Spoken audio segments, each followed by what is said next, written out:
What up guys, welcome back to Mod Games. Today we are once again in Planet Coaster with another episode of Aquaterra. So this is now episode 4 I believe already, which is pretty insane.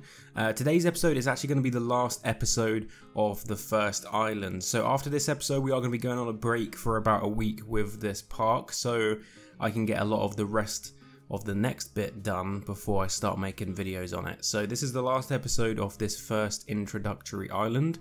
So today we're pretty much finishing off, well, everything that's left to do with this little island. So as you can see right now, we are just working on the station to this kid's roller coaster. Now, not too much going on with this station. I didn't want a huge building here, so actually just took advantage of some of the scenery pieces that we had in the game. Obviously right now I'm just putting some nice wooden flooring down to make it look a little bit more pleasant to walk on, and of course I used those broken ships as the kind of main frame of the station here. So like I said, nothing too special, but it fits the theme in pretty well, and it's nice, tidy, clean, not too much going on, and it doesn't really spoil the area. It kind of fits in really well, so I'm happy I went for this more minimalistic kind of station. I usually go really kind of over the top when it comes to stations, but this one, I don't know, I just felt like that wasn't really that necessary, so that's why we went with that. And as you can see right now, just placing the other sections of this boat around the area to make it look like this boat kind of was washed up on this island at some point in the past, so it all ties in with the rest of the build. So the front end of this boat right here, I actually ended up putting the musical box thing with the musicians in it, just for a little bit of ambient music while the guests are queuing up for this roller coaster. Nothing too special in there, just a little bit of decoration. So one thing I'm still yet to do is actually make the station for the transport right here, but one thing I have done, which you can see right now in this video, is actually work on both of the bridges. So both of these little, well, they're not really bridges, they're more like pathways, the entrance and the exit, obviously the queue lines for this. They do go from land and then hover a little bit over the water, because this is obviously offset a little bit into the river right here. So both of these little kind of pathways do get decorated here. So they're kind of like half bridge, half not, but I wanted something that looked pretty cool on both sides right here, so that's why I wanted to get these done. Obviously if you just leave them as they are, they're not very nice to look at, so yeah. So that was the first one, nothing too special over there, nothing too over the top. Like I said, this area doesn't really need anything like that. This is more of the entrance to the park, so it doesn't have to be like way over the top at this point. So obviously guests aren't going to be queuing here for very long. These aren't very long queue lines or anything like that, so they don't have to be way too over the top. So just a little bit of decoration right here. Obviously I wanted both of these to be a little bit different from each other. It's kind of easy and cheap just to copy and paste both of these so they look exactly the same.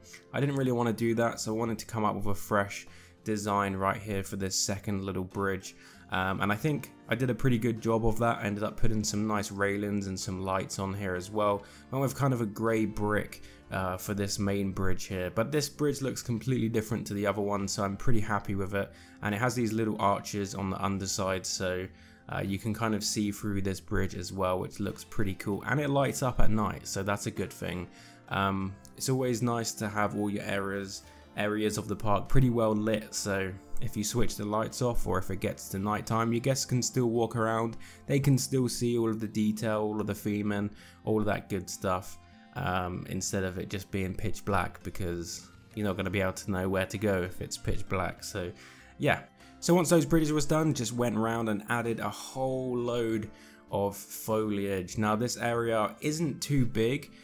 There's not massive open spaces right here where there's loads of grassy areas, but the little grassy areas that we did have, I wanted to make sure that I actually used some nice sprays on here. So I got some sand, I got a little bit of rock texture, and then I just went in, added some trees, some foliage, nothing over the top, nothing too crazy or unrealistic, just enough to kind of break up that plain green color that you get when you first load into a map, because like I've mentioned previously, I really dislike that color, that really bright over the top green grassy color. It doesn't really have any texture to it, so it doesn't actually really look like grass at all.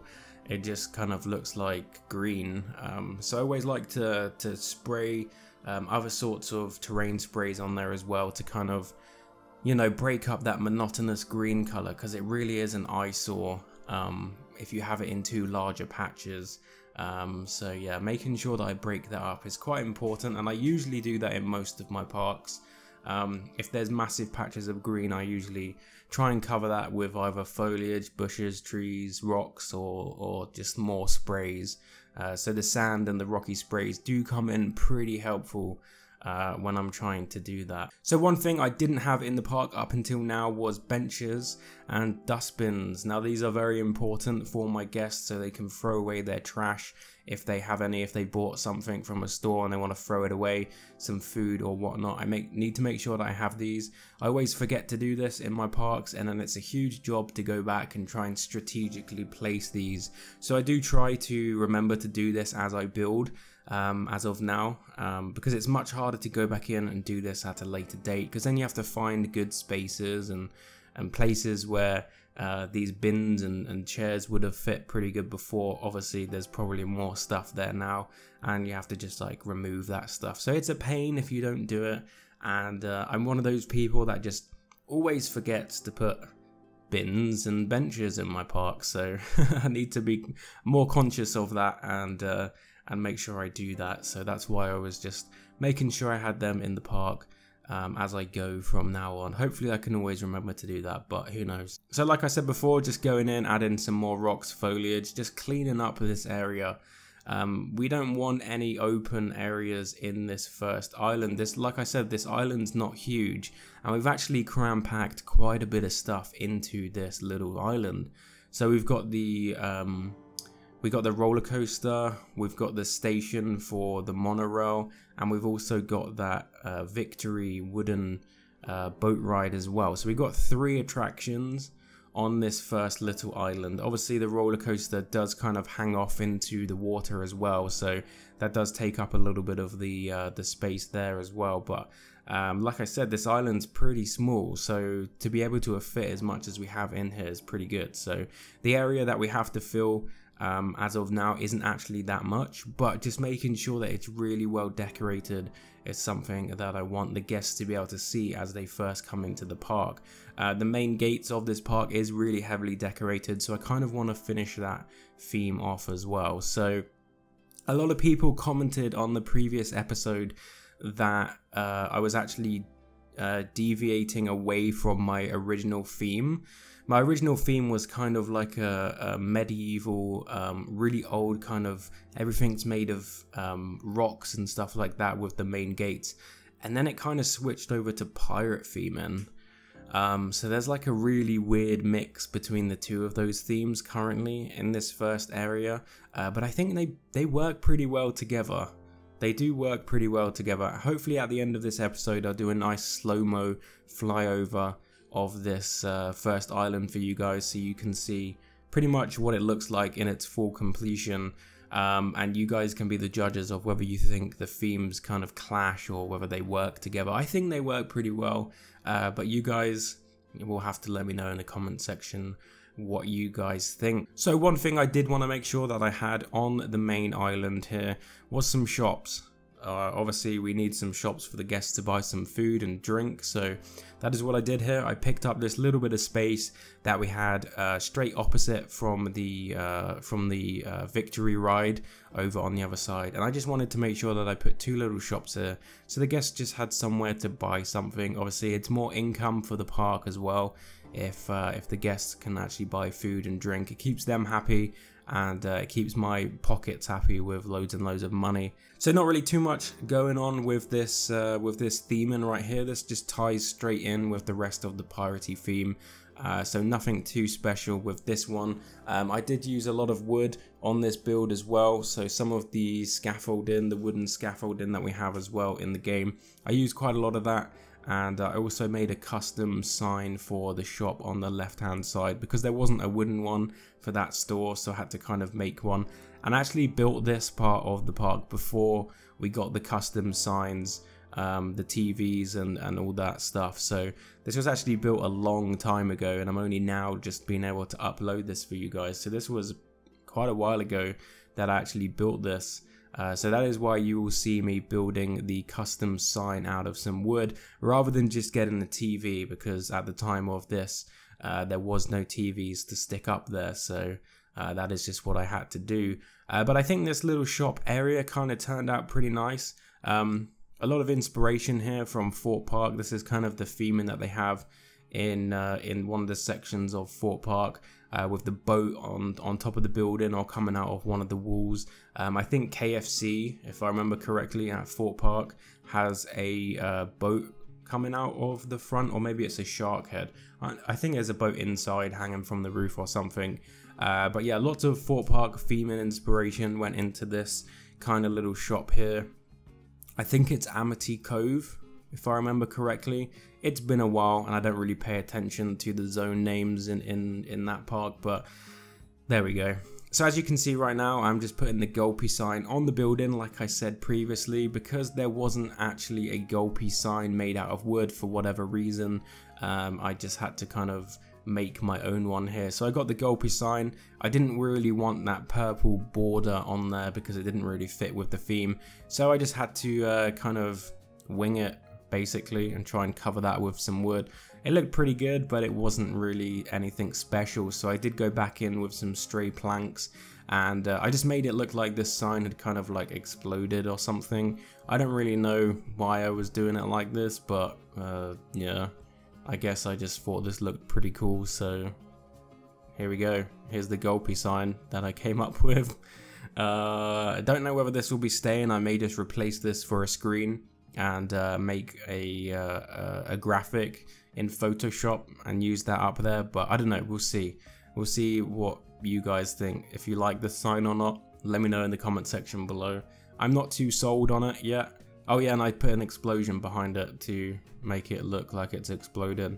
Don't ask me why, I don't know.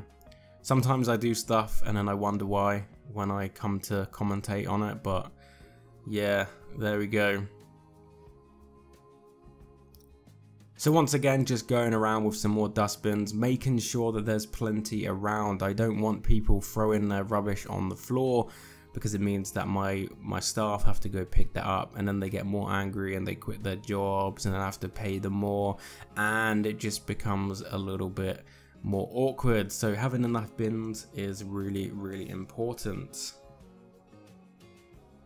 So the last thing I did on this island was make a nice little waterfall right here. So we had this kind of little bit of land left over right here, and I didn't really know what to do with it. So I decided to add a little bit of a waterfall. So as you can see, I have the trough here from the River Rapids ride, and I've just placed that underground so we get some nice flowing water. It's pretty simple to do. You just have to bury in a little bit of a trough in the floor, and then you can just cover the sides with rocks, or you can bring the terrain in with the terrain tool, using bushes and foliage and some trees just to cover up any loose edges that are kind of poking out and sticking out as well, will just really help you do this. So this was a nice little bit of a waterfall here. Don't ask me where this water's coming from. It kind of just seems to be spawning from the ground here, but don't worry about that. It's science. It's okay. Yeah, don't worry about that too much.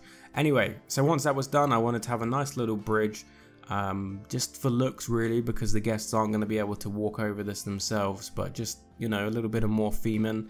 But because the guests can't walk over this, I wanted to make this look like a broken bridge to kind of fit into them not being able to walk over it. The guests aren't going to want to walk over a broken bridge, and seeing as they can't walk over it anyway, it made kind of sense to do it like this. But there we go. That's the rest of this park pretty much complete now. Not the rest of the park, the rest of this little island. So yeah, hopefully you guys have enjoyed today's episode number 4, I believe.